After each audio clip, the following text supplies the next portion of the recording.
alla naxariistii janno firdowsaha ka waraabiye xabaalaha baqiic oo dhaca waqooyiga caasimadda Hargeysa ayaa aas qaran loogu sameeyay marxuun jaamac rooble xirsi oo ku magac dheeraa jaamac birqaab oo kamid ahaa ganacsatada Somaliland oo dhawaan ku geeriyooday dalka UK.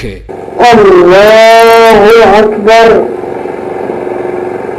jinaasada marxuumka waxa ka qayb galay madaxweynaha jamhuuriyadda Somaliland mudane Muuse Biix Cabdi, gudoomiyaha maxkamadda sare, shirgudoonka golaha wakiilada, xubno kamid ah golaha wasiirada, taliyaasha ciidamada qalabka sida, aqoon-yahan, ganacsato, mas'uuliyiin iyo dadweyne tiro badan. madaxweynaha jamhuuriyadda Somaliland mudane Muuse Biix Cabdi ayaa shacabka Somaliland ka tacsiidiyay geerida ku timi marxuun jaamac rooble xirsi jaamac birqaab, waxaanu madaxweynuhu ka warramay sooyaalkiisii nololeed.